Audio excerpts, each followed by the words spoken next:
नमस्कार, मैं हूं जितेंद्र खिलनानी और आप देख रहे हैं हिंदुस्तान मेल न्यूज। अब होगी मुद्दों की बात सच के साथ। चलिए रुक करते हैं देश दुनिया और इंदौर शहर की कुछ बड़ी खबरों की ओर। इजराइल को लगा बड़ा झटका। ऑस्ट्रेलिया ने पश्चिमी यरूशलेम को राजधानी मानने से किया इनकार। दरअसल ऑस्ट्रेलियाई सरकार ने मंगलवार को एक बड़ा फैसला लिया, जिसके तहत उसने पश्चिमी यरूशलेम को इजरायली राजधानी के रूप में मानने से इनकार कर दिया और मान्यता वापस ले ली। सरकार ने इस फैसले को इजराइल और फिलिस्तीन के बीच शांति वार्ता के हिस्से के रूप में बताया है। बता दें कि ऑस्ट्रेलिया के पूर्व प्रधानमंत्री स्कॉट मॉरिसन ने साल 2018 में पश्चिम यरूशलेम को इजराइल की राजधानी की मान्यता दे दी थी, लेकिन अब नए प्रधानमंत्री ने पिछली सरकार के इस फैसले को बदल दिया है। बता दें कि इजराइल पूरे यरूशलेम पर अपना दावा करता है। 1967 के युद्ध के दौरान इजराइल ने यरूशलेम के पूर्वी हिस्से पर कब्जा कर लिया था। वहीं फिलिस्तीनी चाहते हैं कि जब भी फिलिस्तीन एक अलग देश बने तो पश्चिमी यरूशलेम ही उसकी राजधानी बने। यही फिलिस्तीन इजराइल विवाद की मुख्य जड़ है। गैंगस्टर्स पर एक्शन। दिल्ली, पंजाब समेत 5 राज्यों के 50 से ज्यादा ठिकानों पर एनआईए के छापे। ये कार्रवाई भारत और विदेश में स्थित गैंगस्टर्स, आतंकवादियों और ड्रग तस्कर्स के बीच में गठजोड़ को खत्म करने के लिए की गई। जानकारी के अनुसार नेशनल इन्वेस्टिगेशन एजेंसी ने गैंगस्टर्स के खिलाफ बड़ी कार्रवाई की है। एनआईए ने दिल्ली, पंजाब, हरियाणा, राजस्थान और उत्तर प्रदेश में 40 से ज्यादा ठिकानों पर छापेमारी की है। एनआईए ने यह छापेमारी लॉरेंस बिश्नोई, नीरज बवाना समेत कई गैंग से जुड़े लोगों के ठिकानों पर की है। एनआईए का मकसद भारत और विदेशों में स्थित आतंकवादियों, गैंगस्टर्स और ड्रग तस्करों के बीच उभरते हुए गठजोड़ को खत्म करना है। बता दें कि नेशनल इन्वेस्टिगेशन एजेंसी ने गैंगस्टर्स के खिलाफ बड़ी कार्रवाई की है। एनआईए ने मंगलवार को देश भर के कई राज्यों में कई ठिकानों पर छापेमारी की है। इसी के साथ एनआईए की जांच में यह भी पता चला है कि देश में कई आपराधिक घटनाएं ऐसी हुई हैं जो आतंकवादियों, गैंगस्टर्स और ड्रग्स की तस्करी करने वाले गिरोहों और नेटवर्क्स के बीच में हुई है। एक गहरी साजिश थी जो देश के भीतर और बाहर दोनों जगह से काम कर रहे थे। महाकाल मंदिर में लड़कियों ने बनाए डांस वीडियो और रील्स। भड़के पुजारी, कलेक्टर बोले उचित कार्रवाई की जाएगी। उज्जैन के महाकाल परिसर में फिल्मी गानों पर वीडियो और रील्स बनाने के मामले ने तूल पकड़ लिया है। इस वीडियो में लड़कियां मंदिर परिसर और फिर गर्भगृह में फिल्मी गानों पर रील्स बनाती नजर आ रही हैं। बाद में ये वीडियोस इंस्टाग्राम आईडी पर भी अपलोड किए गए। वीडियो वायरल होने के बाद महाकालेश्वर मंदिर के पुजारियों ने आपत्ति दर्ज कराई है और सख्त चेतावनी देते हुए कहा है कि यह फिल्मी गानों पर वीडियो बनाने वालों के खिलाफ सख्त एक्शन लिया जाए, जिसके चलते जिला कलेक्टर आशीष सिंह ने इस मामले में संज्ञान लिया है।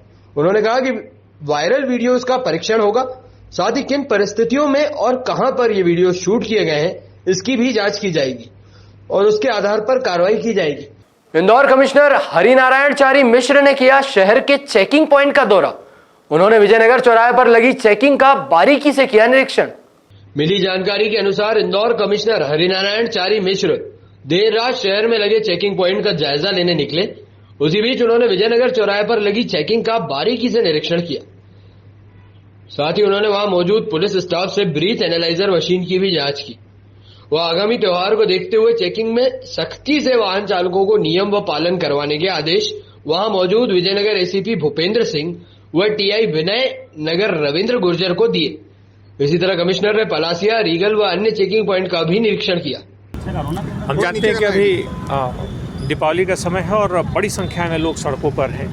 लोग बाजार जा रहे हैं, बड़ी संख्या में महिलाएं हैं, बच्चे हैं। ऐसे में बड़ा आवश्यक है, ये बहुत ज़रूरी है कि सड़कों पर जो चेकिंग हो काफ़ी मजबूत हो, ताकि किसी भी तरह की कोई चैन सर्चिंग जैसी वारदात ना हो, किसी भी तरह की कोई छेड़छाड़ जैसी घटना ना हो। इसको लेकर के पुलिस को हर जगह सतर्क किया गया है। मुख्य तौर पर शहर के जो पुराने इलाके हैं, जो राजवाड़ा और उसके आसपास के क्षेत्र, वहाँ पर काफ़ी भीड़ है, इसलिए ट्रैफिक व्यवस्था भी लगाई गई है। इस क्षेत्र में भी चूँकि बड़ी संख्या में भीड़ रहती है, बहुत सारे शॉपिंग कॉम्प्लेक्स हैं, इसलिए पुलिस की चेकिंग भी लगाई गई। वही आकस्मिक चेकिंग की जा रही है। साथ ही साथ ब्रेथ एनालाइजर का भी इस्तेमाल किया जा रहा है कि कोई शराब पीकर के वाहन न चलाए, क्योंकि कई बार एक्सीडेंट के सबसे बड़े कारणों में से शराब पीकर वाहन चलाना है।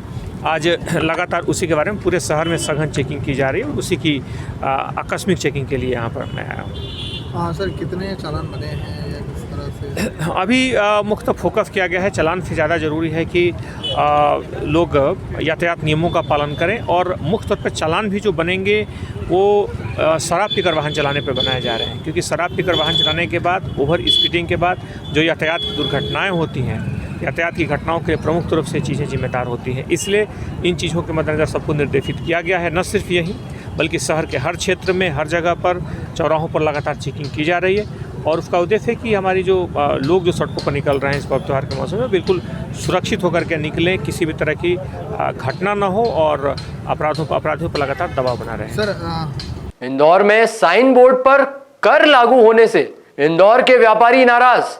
व्यापारियों ने कहा, नेताओं के होर्डिंग और रैलियों पर क्यों नहीं लेते टैक्स। दरअसल दुकानों के साइन बोर्ड पर टैक्स वसूली के खिलाफ इंदौर के तमाम बाजार और व्यापारी एकजुट हो गए हैं। Ahilya chamber of commerce and industry की अगुवाई में शहर के तमाम व्यापारिक संगठनों ने नगर निगम के खिलाफ असहयोग आंदोलन की घोषणा कर दी है। निगम से ही नहीं, व्यापारी शहर के जनप्रतिनिधियों की इस मुद्दे पर चुप्पी से भी नाराज है। सोमवार शाम एकजुट हुए व्यापारियों ने सवाल किया कि क्या निगम जाम लगाने वाली नेताओं की रैली और सार्वजनिक संपत्ति पर लगने वाले होर्डिंगों से कर वसूली करता है। ऐसे कानून अंग्रेजों के शासन की याद दिला रहे हैं। सांसद और महापौर, जिन्हें हमने लाखों वोटों से जिताया, वे व्यापारियों के मौलिक अधिकार छीन रहे हैं। इसी के साथ अहिल्या चैम्बर के अध्यक्ष रमेश खंडेलवाल ने कारोबारियों को संबोधित करते हुए कहा कि अब जब तक ये कानून निरस्त नहीं होता, हम नगर निगम को कोई भी टैक्स भुगतान नहीं करेंगे। दीपावली बाद बड़े आंदोलन की दिशा में आगे बढ़ेंगे। सामने चुनाव भी हैं। यदि व्यापारी सरकार बना सकता है तो सरकार बिगाड़ भी सकती है। एक्ट्रेस वैशाली ठक्कर की आंखों से अब कोई और देखेगा ये दुनिया। मां बोली, वैशाली कहती थी, मुझे मेरी आंखें बहुत पसंद है, अगर मर जाऊं तो आप इसे दान कर दीजिएगा। परिजन ने वैशाली ठक्कर की आंखें दान कर वैशाली की अंतिम इच्छा पूरी की। दरअसल टीवी इंडस्ट्री की मशहूर अदाकारा, जिन्होंने सुसाइड कर अपनी जान दे दी, अब उनकी आंखों से किसी और को जीवन दान मिलने वाला है। मतलब कि वैशाली ठक्कर की आंखों से अब कोई और इस दुनिया को देखेगा। इसके पीछे वजह यह है कि उनके परिजनों ने वैशाली ठक्कर की आंखें दान कर दी है। इस संबंध में वैशाली ठक्कर के परिजन का कहना है कि उसने अपनी मां से कहा था कि मेरी जब भी मौत हो जाए तो मेरी आंखें दान कर देना। मुझे मेरी आंखें बहुत पसंद है। उन खूबसूरत आंखों से यदि कोई और अपनी दुनिया देख सके तो मुझे बेहद खुशी होगी। यही मेरी अंतिम इच्छा है। बेटी की मौत के बाद मां ने उसकी इसी इच्छा को पूरा कर दिया।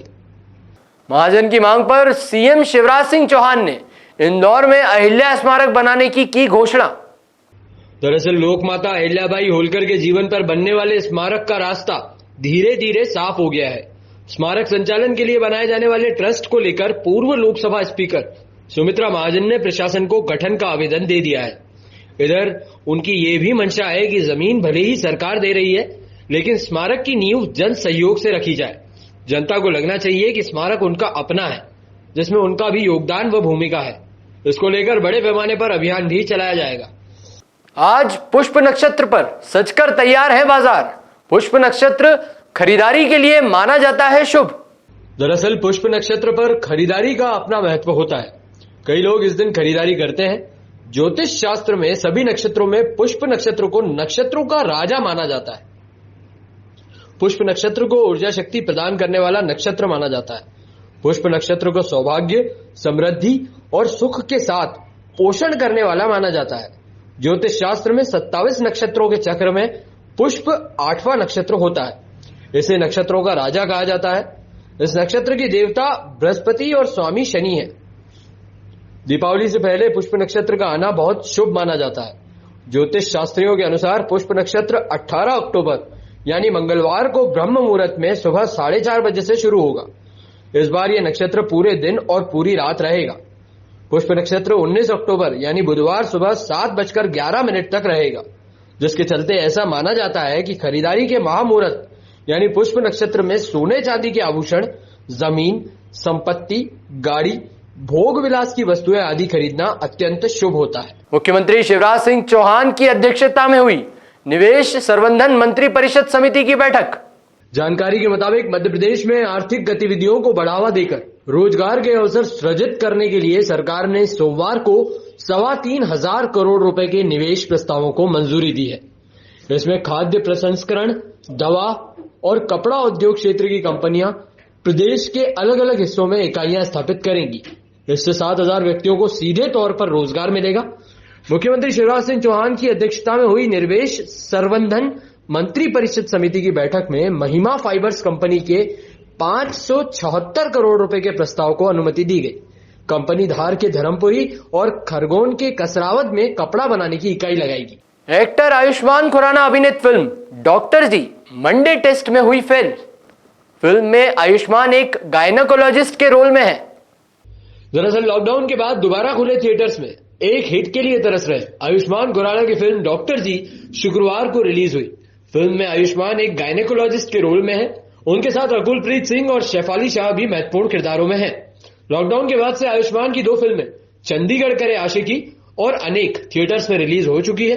दोनों ही फिल्मों को पसंद तो किया गया और रिव्यूज भी अच्छे मिले, लेकिन बॉक्स ऑफिस पर इनकी परफॉर्मेंस कुछ खास कमाल नहीं कर पाई। इसी तरह की और भी खबरों के लिए देखते रहिए हिंदुस्तान मेल न्यूज, जिसके लिए आप हमारे चैनल को सब्सक्राइब करना ना भूलिएगा। धन्यवाद।